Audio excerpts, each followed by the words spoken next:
Hi and welcome to the latest Digital Now and Next episode. Today we're going to focus on artificial intelligence and how this impacts the marketing industry here in Ireland. Last July, our research team, Core Research, ran a comprehensive study to look at the public perceptions of AI across the island of Ireland. And as part of this, we got some really interesting learnings. When you looked at all adults, 58% of people claimed to have little to no understanding of AI. When we looked at younger adults, this number was closer to 41%, implying, again, there's little to no understanding of AI here in Ireland. We then asked people, do they use AI in their everyday lives? And we gave them examples of technologies including email, including social media, Netflix, Amazon, etc. And to contradict the first point, they do. They spend an awful lot of time on these platforms every single day, all powered by AI. To add to that, if you look at a global study done by the Marketing AI Institute, they asked people across the marketing industry, do they use AI every single day? And of course, us as marketeers claimed we did, with 98% of this audience claiming to use AI in their everyday lives, specifically with a focus on work. And to add to that, as you can see from this stat, it is a significant part of their business strategy right now and into the future.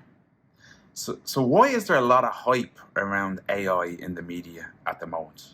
Well, the pace of change is fast, and while OpenAI has expedited the future of consumer-facing AI with the launch of ChatGPT, Sam Altman. This week the founder and CEO, Sam Altman, left the company to move to their main funding partner, Microsoft.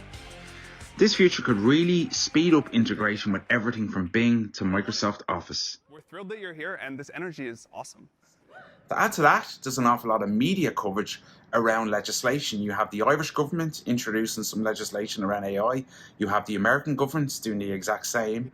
And even in the last few weeks, you would have seen Rishi Sunak and Elon Musk meet over in the UK around their approach in relation to AI. And then, as well as that, you also have the focus around ethics. You have the writer's strike over in the US with an awful lot of people claiming AI potentially taking their jobs.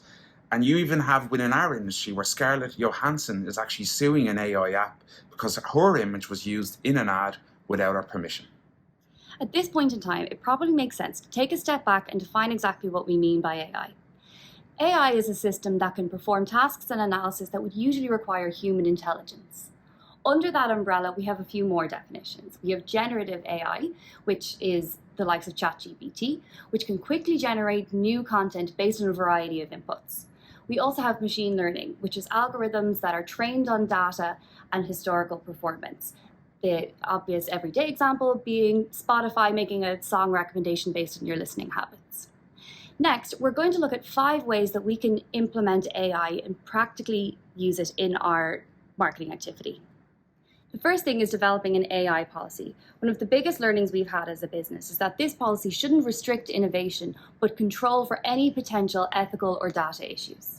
We've already seen in the US how an executive order has been signed for safe, secure, and trustworthy AI. Here in Ireland, we've put together an AI advisory council that's aimed at protecting users online.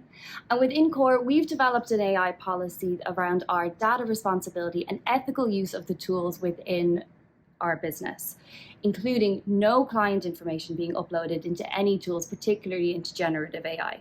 The next is education. While it might feel like we're moving at a very rapid pace, we're still in the early days of AI. Right now, we're in the 3rd iteration of the internet, Web 3.0.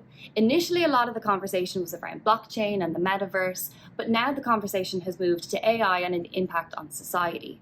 While there is a lot of talkability around AI, the impact on the industry so far has been quite minimal. There are endless resources online that we can use for education, and we're asking our teams to continuously educate themselves and stay up to date as the industry rapidly evolves. Personally, I find podcasts really helpful. There's a lot on Spotify, particularly from sources like Silicon Republic or The Times. And we'll also be working really closely with our clients to educate and inform them and keeping everybody up to date with our Digital Now and Next series in the next year. With this in place, now we can see the real tangible applications of AI and how it can save us time on repetitive tasks. Take, for example, our tool Social Hero. It breaks down the walled gardens of each of the social platforms and allows our teams to plan holistically. Because of the fragmented consumption habits of social, there's so many hours involved in planning even just a standard campaign. But leveraging machine learning, our data practice created a tool that reduces the hours we spend planning social campaigns and suggests an optimal mix across all of the channels. Now we're going to look at how we're using AI to improve our campaign performance. We're already using AI to optimize so many aspects of our campaigns, from bidding to audiences to creative and analysis. Platforms like Google, DV360, and Meta have been using machine-based bidding for a long time now, allowing us to bid and utilize our budgets more effectively. An advertiser using advanced smart bidding can see up to 15% uplift in conversions. Combining first-party data with machine learning also has a great improvement on your conversion rate, with advertisers seeing up to 30% improvement and reductions in their CPA by as much as 80% versus using none at all. And in analysis, we can take huge complex sets of data and summarize the highlights and the top performance in a natural language, allowing us to get to the insights quicker and take action straight away. AI is also allowing us to drive greater personalization at a scale like never before. You might have heard of our precision offering. It allows us to marry audience segments with the correct creative and do this at a scale like we've never seen. Social assets could have typically taken weeks to produce, but now the centralized ad management allows us to get to market quicker. It's 5 times faster to produce and deliver display and social campaigns and can save up to 40 hours planning and delivering on VOD. But all of this without sacrificing our ability to deliver the right message to the right customer at the right time. So looking ahead to 2024, what are the key areas of focus for AI within the marketing industry?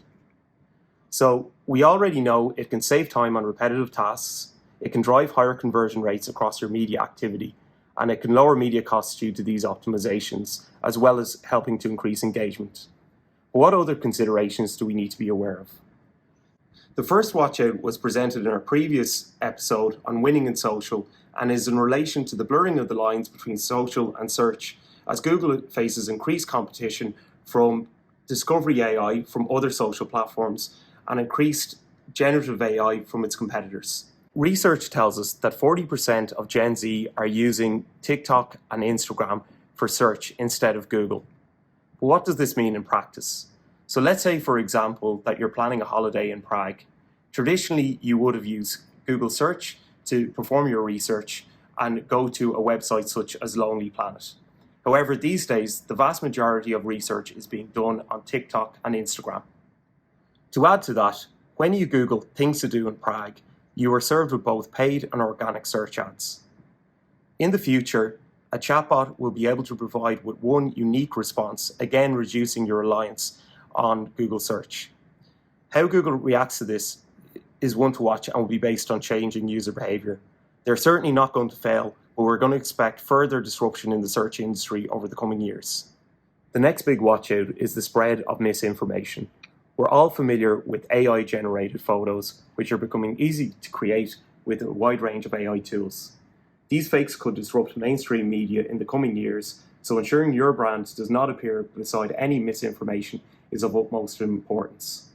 Here in Core, our strategy with ad placements is to focus on premium, high attention, high viewability, brand-safe websites. We use technology to ensure our clients' campaigns are kept safe, and over time, with the unfortunate increase of misinformation spread by AI, this technology will certainly evolve. I'm Siri. Pleased to meet you. Now let's look at voice search. So currently, 20% of searches in the Google app are done through voice command, and this continues to grow.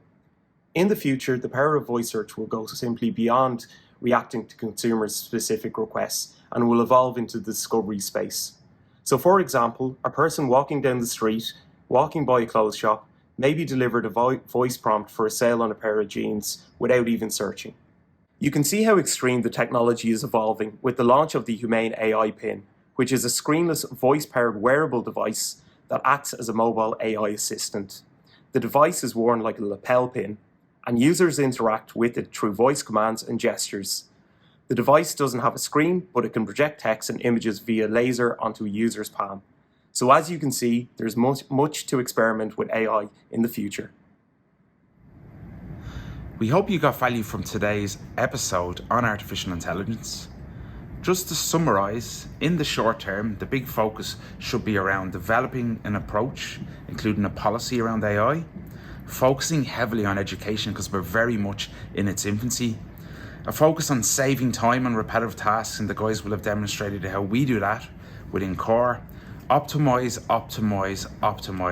AI has allowed us to improve the performance of our digital activity, and then as well as that, drive personalization at scale, and a great example from our Precision Creative guys.